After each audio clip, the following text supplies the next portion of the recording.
২০১৬ সালের মাঝামাঝি সময়ে শিল্পপতি রাগীব আলীর দখল থেকে হাজার কোটি টাকার তারাপুর চা বাগান উদ্ধার করে জেলা প্রশাসন। উদ্ধারের পর ৫৫০ একর এলাকা জুড়ে থাকা চা বাগানটির দখল সেবায়েত পঙ্কজ কুমার গুপ্তকে বুঝিয়ে দেওয়া হয়। হাজার কোটি টাকার এই সম্পত্তি দীর্ঘদিন রাগীব আলীর দখলে ছিল। তারাপুর চা বাগান নিয়ে আদালত থেকে মামলার রায়ের নির্দেশনা অনুযায়ী সেবায়েতের হাতে বাগানের জমি তুলে দেওয়া হয়।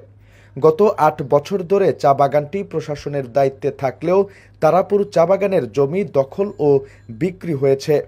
অবশেষে দখল ও বিক্রি হওয়া চা বাগানের জমি উদ্ধারে মাঠে নামছে প্রশাসন। সরেজমিনে দেখা যায় বিক্রি করা ওই জমিতে গড়ে উঠেছে পাকা ঘর। কোনো বাগানের জমি উদ্ধার করা হলেও নতুন করে কিছু জমি দখল করে নেওয়া হয়েছে।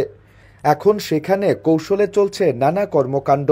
স্থানীয় বাসিন্দারা জানান, তারাপুর চা বাগানের আশেপাশে রয়েছে খাস জমি। অনেকেই এইসব খাস জমিতে বাস করছেন বহুদিন ধরে। আবার অনেকে টিলা কেটে তৈরি করেছেন বসবাসের জায়গা। বাগানের জায়গা বেচা বিক্রি করতে এইসব এলাকায় গড়ে তুলেছে বিশাল সিন্ডিকেট।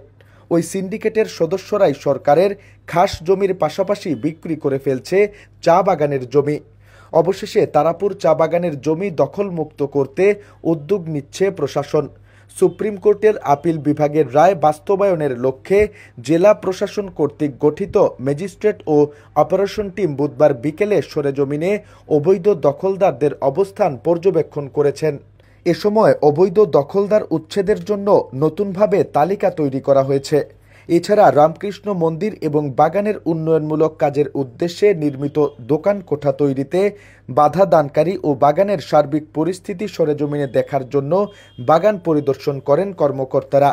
এ সময় উপস্থিত ছিলেন এডিসি রেভিনিউ সহকারী কমিশনার ভূমি সদর, সহকারী কমিশনার ভূমি মহানগর, ইউনিয়ন ভূমি সরকারি কর্মকর্তা, ভূমি অধিগ্রহণ কর্মকর্তা, নির্বাহী ম্যাজিস্ট্রেট, জালালাবাদ থানা, এয়ারপোর্ট থানা এবং কোতোয়ালি থানা কর্মকর্তাবৃন্দ।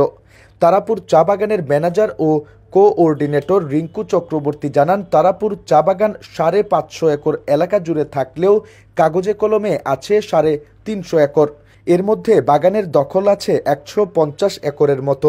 বাগানের অনেক জায়গা দখল ও বিক্রি হচ্ছে। বিক্রি করা ওই জমিতে গড়ে উঠছে পাকা ঘর। দখল হওয়া জমি উদ্ধার করতে গেলে অনেক সময় বাধার মুখে পড়তে হয়। তবে জেলা প্রশাসন চা বাগানের জমি দখলমুক্ত করতে উদ্যোগ নিয়েছেন। সেই লক্ষ্যে বুধবার চা বাগান পরিদর্শন করেছেন। সরেজমিনে অবৈধ দখলদারদের অবস্থান পর্যবেক্ষণ করেছেন। অবৈধ দখলদার উচ্ছেদের জন্য নতুনভাবে তালিকা তৈরি করছেন। আশা করা হচ্ছে দ্রুতই তারাপুর চা বাগানের জমি দখলমুক্ত করা হবে।